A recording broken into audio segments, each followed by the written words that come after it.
Hello, thanks so much for tuning in and welcome to another Gen Z Roundtable. I'm Parker Heron, TV reporter at Ad Age. Today we're talking about a topic on many minds ahead of the TV Upfront Week, how and where Gen Z consumes media. With the number of apps available on any smart TV or phone, it can be an incredibly complex puzzle to solve how marketers can catch young viewers' attention. Will it be Wednesday season 2 or the next Suits phenomenon? And maybe a Gen Zer somewhere now is deciding between watching a multi-million-dollar series like Shogun or their favorite YouTuber live streaming from home. Many of the TV networks and tech streamers presenting in the upfronts next week will be saying they do it the best. But why don't we ask some of these youths ourselves? Joining us today is a fabulous panel of Gen Z professionals who are going to let us in on how they consume media and what advertisers should and shouldn't do to catch their attention. Please welcome Georgia Amadamaggio, advertising strategist at Superheroes, Carrington Munson, Junior Regional Account Director at Walton Isaacson, and Katie Trang, Social Media and Influencer Marketing Specialist at Lerma. Hi, everyone. Hello. Thanks, everyone, for joining. And a reminder before we get started to our viewers that we would love to answer your questions. So please comment your questions on the platform you're tuning in on, and the Ad Age Elves will deliver those questions to us to answer. So to get us started, I thought it would be great to hear from each of our panelists what the average day of media consumption looks like for each of you. Georgia, do you want to kick us off? Yeah, sure. So I would say it depends if it's a working day or not a working day. But if it's a working day, I don't want to admit this, but I start my day looking at Instagram.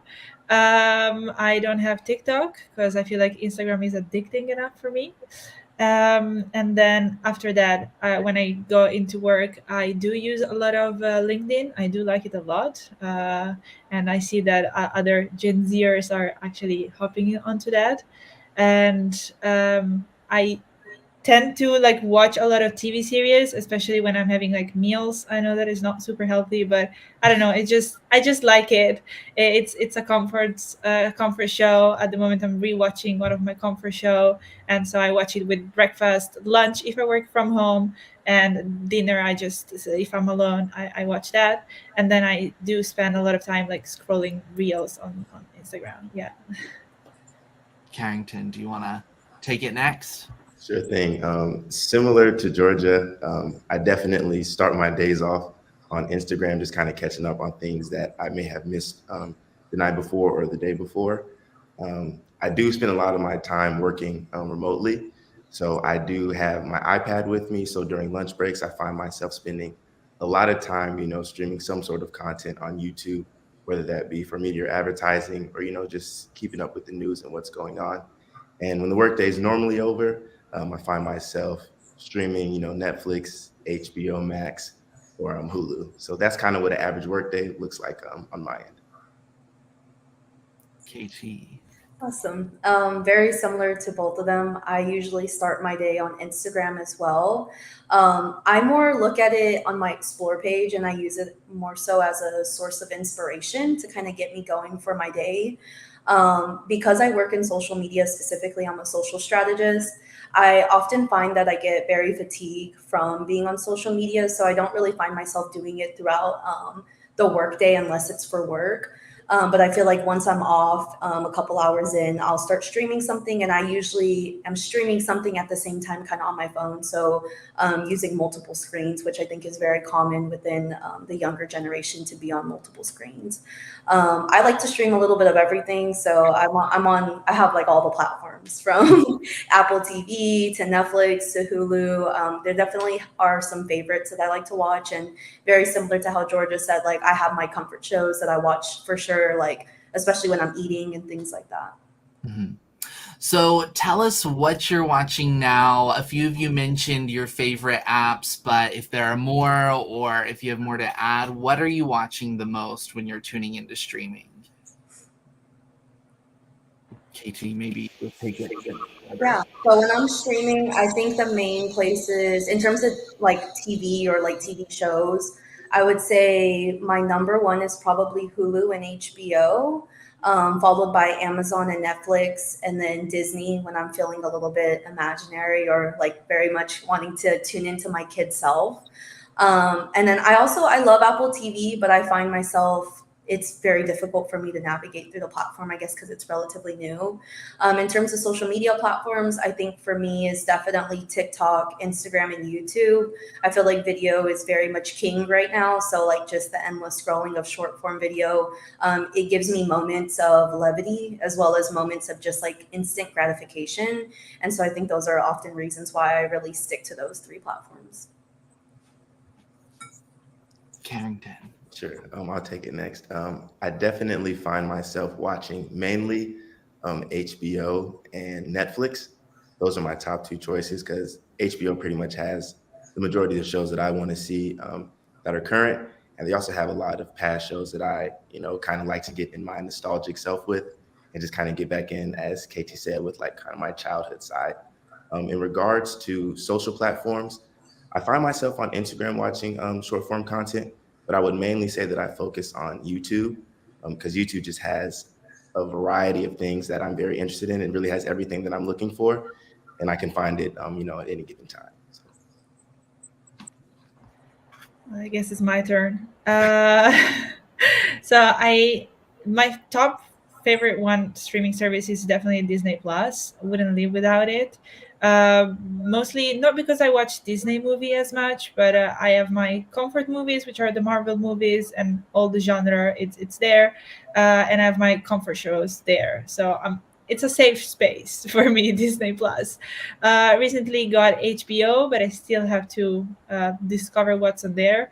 And kind of thinking of deleting Netflix because I struggle so much on finding good quality content. I do like it a lot for documentaries and like real life stories. Yeah, things that are based on real stories. But apart from that, I do not find a lot of content there that I like. And in terms of social platform, just like Katie said, I do struggle with social fatigue a lot sometimes because I scroll a lot to find influencer and to find the latest trends. So when I come home, like sometimes I watch Instagram mainly to catch up on, I don't know, my friends, what they're doing. At the moment, it's all about the Met Gala. So I looked at the outfits of the Met Gala because you gotta know. But then I just use that mostly. Awesome. We had a question from an anonymous submitter asking, what devices are you watching most of your content on? Katie, you'd mentioned that you're a multi-screen watcher, but maybe you could dig in more. Do you tend to watch YouTube on the big screen, Netflix on your phone? Where are you really consuming most of this media? Yeah, in terms of streaming, I would say I do stream most of it on my computer or my actual television. I think just the wider screen is nice and it's kind of like in the background, as I mentioned. So I consume most of like streaming for like long form content on either my computer or on my TV. And then for short form content, it's definitely more so on my phone. There will be times where I stream on my phone as well. I'm a little blind, so I feel like it's hard for me to see on the smaller screen. And so usually I'll pull it up in another screen just so that I can have full visibility into both. Mm-hmm. Georgia, do you want to follow that up? Yeah, short form content for sure on my phone. Never use the Instagram app if not to like on the desktop, if not to post for work. But in terms of like streaming, I do use my phone, my iPad, and my television sometimes simultaneously. So yeah, it depends how much my eyes are tired, where I am in the house. Maybe somebody else is using the living room, so I just use my iPad in the living room while the other person is using the TV, or vice versa. So it depends what I have available. Yeah, busy with all of those screens. Carrington, what about you? It's actually funny. I don't find myself streaming, via my laptop often. I would say that I spend most of my time streaming on my iPad. as I have the exact same apps that I have on my TV. So during the day, I will probably, during lunchtime, I'll find myself streaming with iPad and that sort of tablet format. But as the day goes on, I like to, get the TV. So it feels like kind of more in a movie theater and I can get more of a full experience. Short form content, I find myself on my phone, just kind of scrolling through Instagram as well as TikTok. Mm-hmm. So, one of you mentioned earlier an interesting idea that it's difficult to find what to watch next. I'm curious, how do each of you find your content recommendations? What usually is the way that you discover the next show to watch, the next YouTuber to tune into? Maybe Carrington, kick us off on this one. Sure thing. It's actually funny. Gen Z values, I guess, one thing they really value is authenticity. And where I find most of my time getting my inspiration from, I normally talk to my family and my friends, just word of mouth talk. Hey, what show are you watching right now? What's your favorite show that you've seen recently? And that'll give me the first initial push to kind of give it a go. Sometimes I like it, sometimes I don't, but that is the main driver of what I'm choosing, to watch and how I go about choosing. Mm-hmm. KT, what about you? Yeah, I would say typically it's one of two routes. The one that Carrington mentioned, which is word of mouth, whether it be through the internet or also through in real life. But the other side to it, I think, is social media as well. I think specifically we go there to find moments and we follow people that like resonate with us. And so when they put something out, it gets us interested. You've consistently heard of this idea of a rabbit hole where you click on one thing and it just keeps funneling you down this tunnel of things. So I think discovery very much starts either by word of mouth or through social media. But I think that that's not the only place that people do discover. I think farther down the funnel, we get into discovering more like through Google. So we get that initial touch point via people or via social media. But then as we actually are interested and want to learn more and really find out if it's legitimate, if it's authentic, etc. Then we go to Google, we go to the website's reviews, we look at what other people are saying about it. We might go to YouTube and look up what a big influencer thought about a specific movie or show or thing like that. Katie, I have a follow-up question on that. You mentioned that, social personalities might recommend a show to you, but there are also lots of media companies that try to promote their own content on TikTok and do things like post clips and things on TikTok. Do you find that that's impactful, or is it mostly through people that you already follow and like on social media?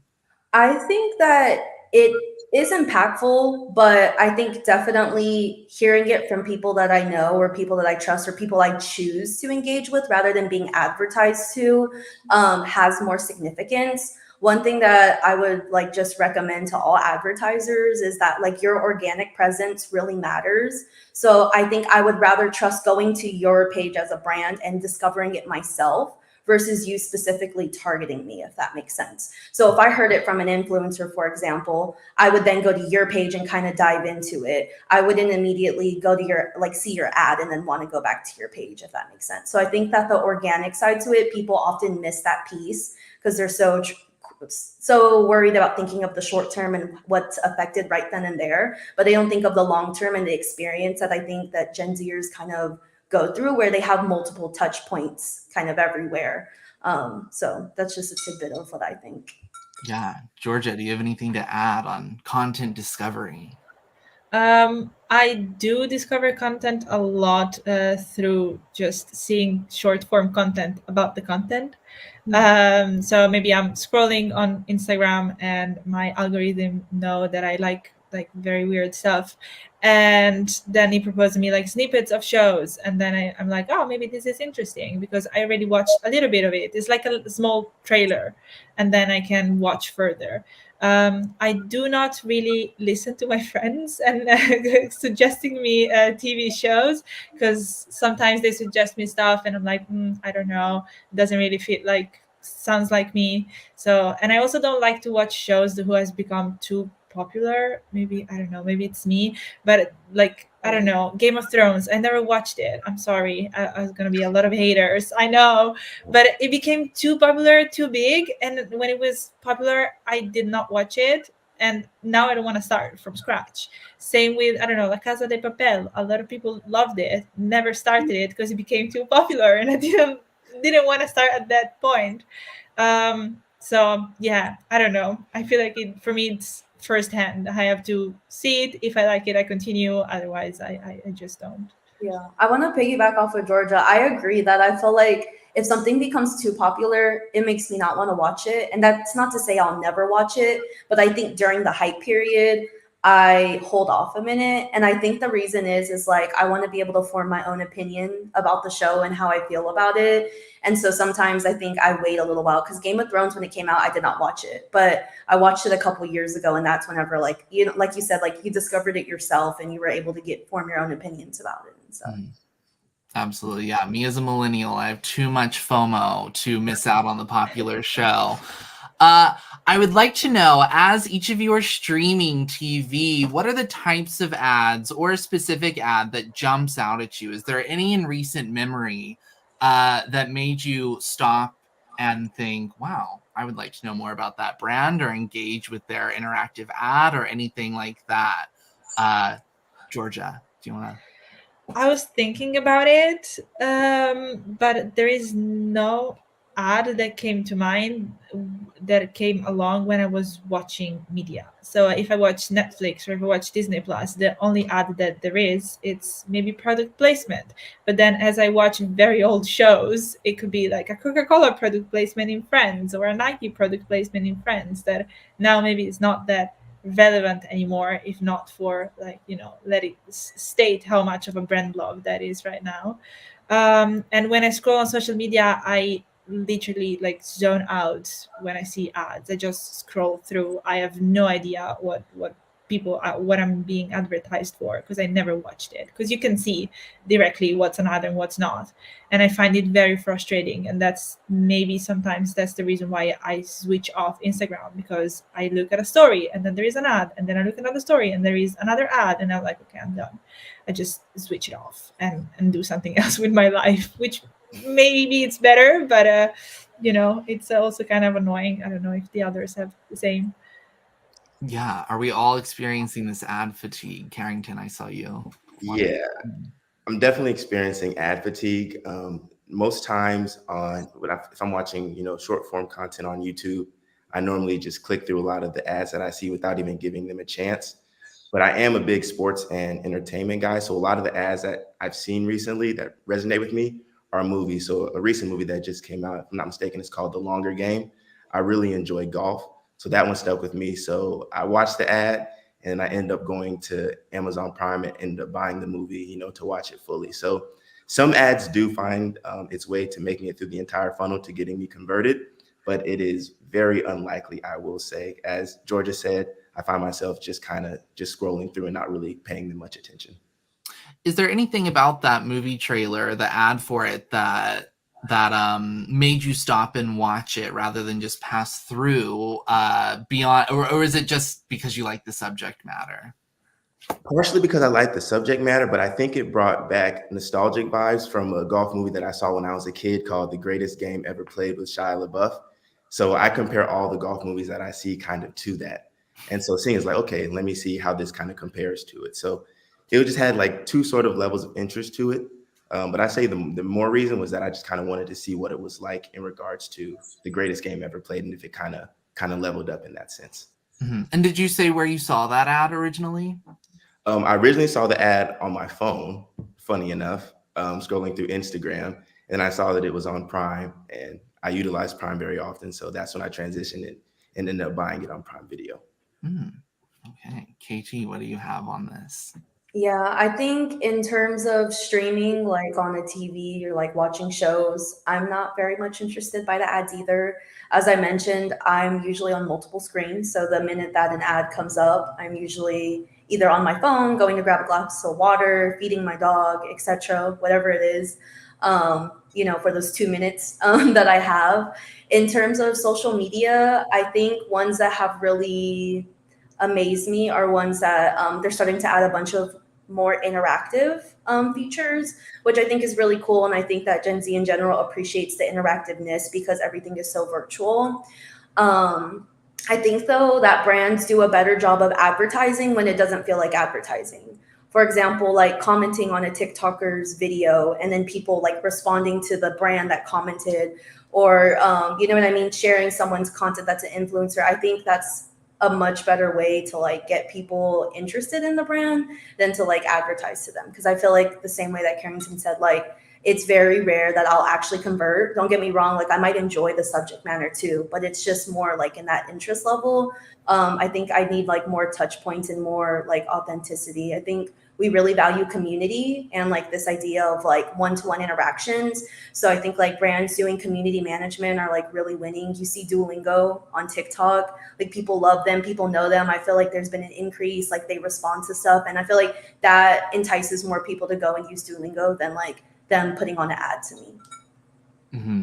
Yes, that's interesting. We had a question from another anonymous submitter that asked if there's a certain type of content that typically drives you to the comment section, or if there's a certain type of content that gets you wanting to comment on something where you might encounter a brand comment.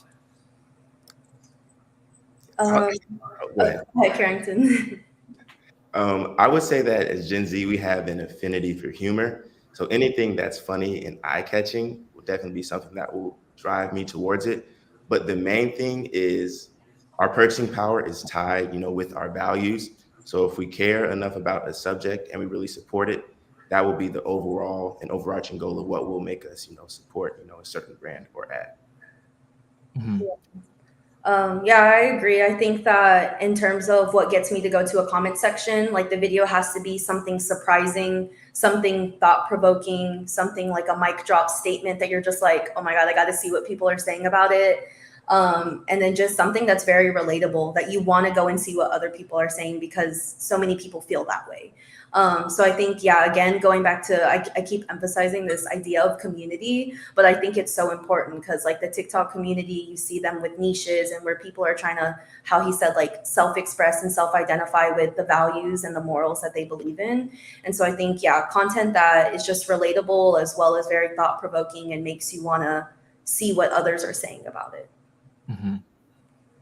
Yeah, Georgia? if I can add on to that, I just if I think about the comment section, I feel like it's even more relevant on TikTok than it is on Instagram. Maybe because on TikTok people can just pin content comments and then reply to comments with another TikTok. So I feel like the community side of things on the platform, it's much more well thought than on Instagram. But yet again, like TikTok, it's considered a social media app and not a social network, so that also, it's a little bit of a difference, but you can feel it. But what makes me want to comment is, as Carrington said, just when something resonates with me, when I feel like somebody is saying something that I agree with, and when they're talking about values, they're talking about, I don't know, there's been a protest recently in Amsterdam about a topic that I really care about, and then I comment to show that I support, even if I was not there physically. I do support this cause, and I do care that the voices of the people and my voice too, it's being heard. Mm-hmm.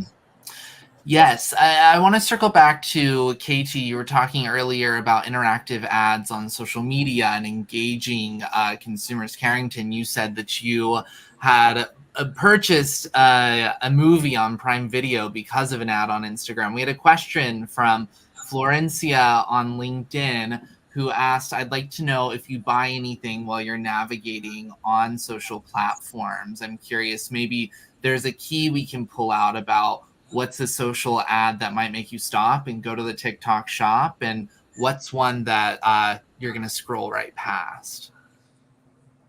For me, I think in terms of shopping online, I think influencers are a big inspiration because they're just normal people. I feel like you can see the product itself in real life and like the moment or the movement of it, how it actually looks.